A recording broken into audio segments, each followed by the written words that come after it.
করো আরও জিদ্দাকে অপমান, এই তো বাংলা ইন্ডাস্ট্রি, করে যাও ভাই। আজকে বনি কাপুর পর্যন্ত এটা স্বীকার করেন যে জিদ্দাকে নিয়ে তিনি একটা ছবি করার কথা ভেবেছিলেন বাংলায়, যে ছবিটার নো এন্ট্রি রিমেক ছিল, সলমান খানের ক্যারেক্টারটা জিদ্দার করার কথা ছিল, এবং এই চরিত্রটা বাংলা ছবিতে বাংলার রিমেক বনি কাপুর নিজে করতে চেয়েছিলেন। ওয়াও, মানে it is a spell bounding thing, এটা মানতেই হবে যে এটা অনেক বড় বিষয়। সত্যি এই ভিডিও ফুল ক্রেডিট যে অরিত্রদাকে, মানে অরিত্রজ জ্ঞানের অরিত্রদা, সেই কিন্তু একটা দুর্দান্ত ভিডিও আমাদেরকে জানিয়েছে, একটা দুর্দান্ত আপডেট আমাদেরকে জানিয়েছে, যে একটা সময় প্ল্যান করেছিল নো এন্ট্রি ছবিটার, সেটা মানে কেলোর কীর্তি ছবিটা রিমেক হয় আর কি বাংলায়, সেখানে মানে রুদ্রনীলবাবু ছিলেন, সেখানে ছিলেন, সে সমস্ত বিষয় হয়েছে। ময়দানের যে প্রেসমিট ছিল সেখান থেকে কিন্তু অরিত্রদা এরকম কোয়েশ্চেন একটা ছোঁড়ে যে বাংলায় আবার কবে প্রডিউস করবেন আপনি। তো উনি বলেছেন, একদম মেক শিওর করেছেন যে আমি ডেফিনেটলি বাংলা ছবি প্রডিউস করব খুব শীঘ্রই। কিন্তু খুব বড় বিষয় হচ্ছে একটা জিনিস লক্ষ্য করে দেখো, এই যে আজকে একটা জিদ্দাকে নিয়ে বলা হয় যে জিদ্দা আর কি, জিদ্দার তো সুপারস্টারডাম শেষ, জিদ্দার আর কি আছে, মানে একটা ছবি একটু আন্ডার পারফর্ম করেছে কি অমনি শুরু হয়ে গিয়েছে। এবং এটা চেঙ্গিজের কথা বলে না, আজকে জিদ্দাই এমন একটা পার্সন, এটা সত্যি কথা, যে বড় বড় যে কোনো বলিউডের হাউস বা সাউথের হাউস তারা এক কথাই মানুষের সাথে কোলাবরেট করতে চায়, বাংলার one and only the pan India superstar, the pan India megastar. আমি জিদ্দাকে প্রথমেই এই কথাটা বলেছিলাম, দাদা তুমি তো প্যান ইন্ডিয়া সুপারস্টার হয়ে আছো, দেখবো আমার ইন্টারভিউতে ছিল এই কথাটা। এবার কেন বলেছিলাম, কারণ সত্যিই দাদা প্যান ইন্ডিয়া সুপারস্টার, এটা তো মানতে হবে। কারণ ওই মানুষটা, তুমি জাস্ট আজকে চিন্তা করে দেখো যে কেন তাহলে এই মানুষগুলো কেন এই কথাগুলো বলছে। এবং জিদ্দাকে নিয়ে তিনি প্ল্যান করেছিলেন, জিদ্দা শুধু কোনো কারণে করেনি বা কোনো কিছু হয়নি বলে হয়তো ওই ছবিটি তিনি আর করেনি, তিনি কেলোর কীর্তির সাথে যুক্ত হয়ে পড়েন, মানে পরবর্তীকালে কেলোর কীর্তি হয় আর কি, ওই ছবিটি উনি আর প্রডিউস করেন না। কেলোর কীর্তি ছবিটা SVF করেছিল, আমরা সবাই জানি, এবং সেই ছবিটার মানে দেবদা ছিলেন ছোট চরিত্রে, তার সঙ্গে সঙ্গে বিভিন্ন চরিত্র আরও ছিল সেখানে, তারা করেছিল, মজার ছবি ছিল। কিন্তু অদ্ভুত বিষয় হচ্ছে যে এটা কিন্তু মানতেই হবে যে আজকে জিদ্দার এরাটা কোন জায়গায়, বা জিদ্দার খুঁটি পোতাটা কোন জায়গায়, যে আজকে বলিউডের প্রডিউসার্সরা তারা জিদ্দার সাথে কাজ করতে চাইছেন।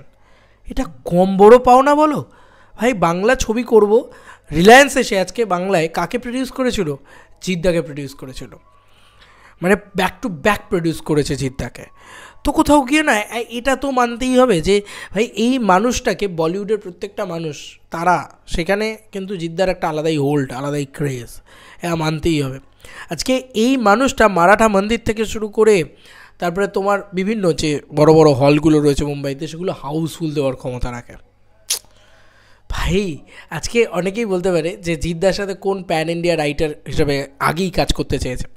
জিদ্দা তো না হয় চেঙ্গিজের সময় ডেকেছে, ছাড়ো নীরজ পান্ডেকে, নীরজ পান্ডে নিজে কাজ করতে চেয়েছিলেন জিদ্দার সাথে, ইয়েস, একটা সিরিজ জিদ্দাকে অফার করেছিলেন, এবং চেঙ্গিজ প্রথমে একটা সিরিজ আকারের কাজ ছিল, এবং তার আগেও চেঙ্গিজের আগেও নীরজ পান্ডে একটা কাজ অফার করেছিলেন জিদ্দাকে। জিদ্দা নিজে ইন্টারভিউতে বলেছে চেঙ্গিজের সময়, দেখে নিও, করো আরও অপমান জিদ্দাকে, করো করো করো, বলিউডের কাজ। জিদ্দা তখন করেননি, সেই চরিত্রটা অন্যরকম চরিত্র ছিল, সেই কারণে এক্স্যাক্টলি কোন সিরিজটা আমার এখন মনে পড়ছে না, সম্ভবত সেই চরিত্রটা পরবর্তীকালে রাজকুমার রাও বা এরকম কোনো বড় নামই করেছিল আর কি, এক্স্যাক্ট নামটা মনে পড়ছে না, তবে জিদ্দা বলেছিলেন। মানে অদ্ভুত ব্যাপার, হ্যাঁ। Neeraj Pandey one of the biggest writer in Bollywood, কে কাজ করতে চায় জিদ্দার সাথে? জিদ্দা তো সুপারস্টারই নয়, ভাগ্যেস জিদ্দা সুপারস্টার নয়, তাই জন্য এত কিছু হচ্ছে। আমি কালকেও একটা ভিডিও বানিয়েছি, আমি রেগুলার বলে যাবো এটাকে নিয়ে। এই নোংরামিটা তো খুব খারাপ নোংরামি না, এটার সাথে একদমই একমত নয়, এবং খুবই খারাপভাবে অপদস্থ করা হয়েছে জিদ্দাকে। তো কোথাও গিয়ে দেখে এখন এগুলো ভালো লাগছে যে এই খবরগুলো ঠিক এর পরেই আসছে। Yes, Jeet the one and only, the name, যে প্যান ইন্ডিয়াতে এরকম নাম সৃষ্টি করতে পেরেছে, এরকম ক্রেজ সৃষ্টি করতে পেরেছে, এবং সত্যি কথা বলতে কি তিনি আজকে বলিউড প্রডিউসার্সদেরও প্রথম চয়েস, বাংলা সুপারস্টার হিসেবে জিৎকেই প্রথম চয়েস। জিৎ হলে করবো, নাহলে করবো না, এইটা প্রথম বলিউড প্রডিউসার্সদেরও চয়েস। এবং কোথাও গিয়ে আজকে তুমি লক্ষ্য করে দেখো, জিদ্দাই one and only the person যার বাংলাদেশেও অপূর্ব একটা ফ্যান ফলোয়িং, বস টুর সাকসেস ধরে নাও, ইন্সপেক্টর নটিকে হোক, তারপর সুলতান দ্য স্যাভিয়ার, বাদশাহ দ্য ডন, তুমি যে কটা ছবি ধরে নাও, সেটা বাংলাদেশে অপূর্ব একটা সাকসেস। মানে তুমি এই মানুষটার সাকসেসকে ডিনাই করতে পারবে না, যে ওয়াও এই মানুষটা কোথায় কোথায় গিয়ে কী কী কাণ্ড ঘটিয়ে এসছে।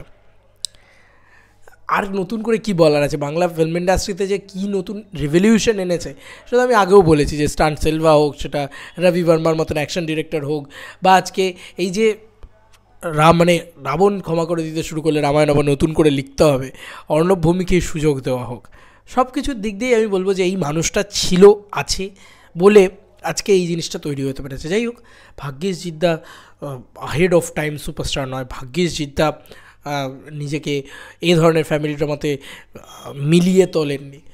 তো যাই হোক, এটা জিদ্দার ক্রেজ, আমি এটুকুই তোমাদেরকে বললাম। আজকে বনি কাপুর থেকে শুরু করে প্রত্যেকেই জিদ্দাকে নিয়েই মাতামাতি করছে, জিদ্দাকে নিয়েই লাফালাফি করছে, ফিল্মস তারা জিদ্দাকে নিয়েই ক্রেজি জিনিসপত্র করছে।